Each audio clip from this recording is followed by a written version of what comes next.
लेकिन सभापति महोदय, मैं जानना चाहूंगा कि बाबर को लाया कौन? बाबर को इब्राहिम लोदी को हराने के लिए राणा सांगा लाया था। तो मुसलमान तो बाबर की औलाद हैं और तुम गद्दार राणा सांगा की औलाद हो। ये हिंदुस्तान में तय हो जाना चाहिए। अगर बाबर की तो आलोचना करते हैं, राणा सांगा की आलोचना नहीं करते। 5 मिनट्स। उपसभापति जी, हम गृह मंत्रालय के कामकाज पर यहां चर्चा कर रहे हैं और मैं समझता हूं देश का जो गृह मंत्रालय है उसका प्रमुख काम है देश की एकता को बनाए रखना, सामाजिक सद्भाव को बनाए रखना। ये पूरा देश एक घर है और हिंदुस्तान के प्रधानमंत्री और गृह मंत्री का ये दायित्व है कि हिंदुस्तान में विभिन्न जाति और धर्मों के लोग रहते हैं, यहां सभी धर्मों में सामंजस्य हो, एक धर्म के मानने वाले दूसरे धर्म की इज्जत करें। लेकिन पिछली बार देखने में आया है कि जानबूझ करके हमारे देश में सामाजिक सद्भाव को बिगाड़ने की कोशिश की जा रही है। उपसभापति जी,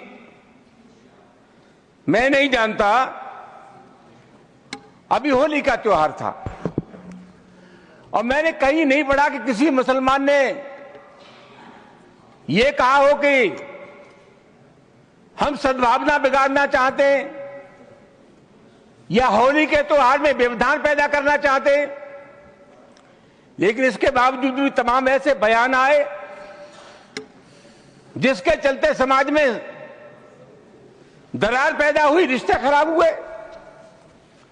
सर, एक बिहार के विधायक हैं और एक उत्तर प्रदेश के विधायक हैं। इन दोनों लोगों ने यह कहा कि मुसलमान अपने घर में कैद हो जाए होली पर। उत्तर प्रदेश के एक मंत्री ने कहा कि जिनको रंगों से नफरत है वो हिंदुस्तान छोड़ रहे हैं। और सभापति महोदय, अलीगढ़ यूनिवर्सिटी में सभापति महोदय पहले होली का त्योहार नहीं होता था, परमिशन नहीं मिली। अब जब वहां अनुमति नहीं मिली, बाद में अनुमति मिल गई थी, तो वहां के एक जनप्रतिनिधि ने कहा कि जो इसका विरोध करेगा उसको मुंह पर पहुंचा देंगे। सभापति जी, कानून का राज है या जंगल का राज है?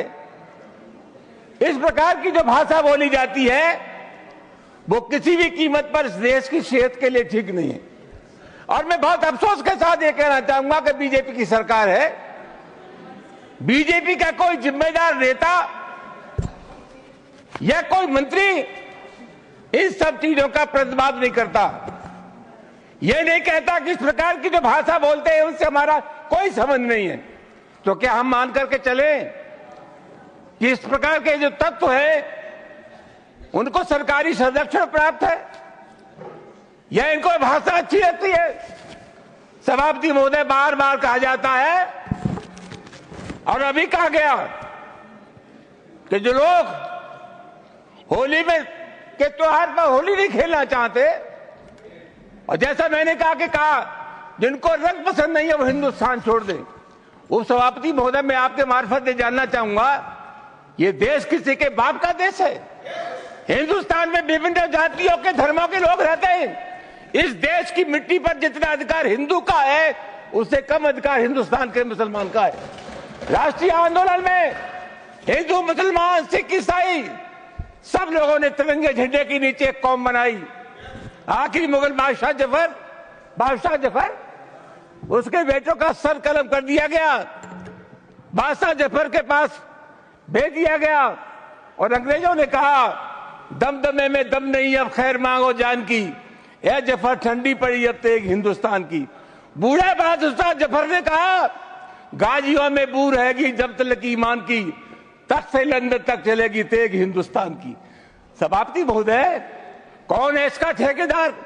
हर बात में एक तो ये बीजेपी के लोगों का तकिया कलाम हो गया है सभापति महोदय कि मुसलमान, इनमें बाबर का डीएनए है। उपसभापति महोदय, मैं जानना चाहूंगा कि बाबर का डीएनए मुसलमान में है। हिंदुस्तान का मुसलमान तो बाबर को अपना आदर्श मानता नहीं है, वो तो मोहम्मद साहब को अपना आदर्श मानता है, सूफी संतों की परंपरा को अपना आदर्श मानता है। लेकिन सभापति महोदय, मैं जानना चाहूंगा कि बाबर को लाया कौन? बाबर को इब्राहिम लोदी को हराने के लिए राणा सांगा लाया था। तो मुसलमान तो बाबर की औलाद हैं और तुम गद्दार राणा सांगा की औलाद हो, ये हिंदुस्तान में तय हो जाना चाहिए।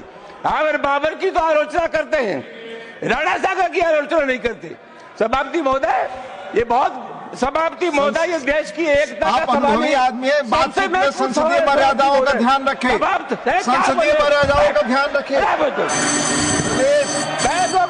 Time is over.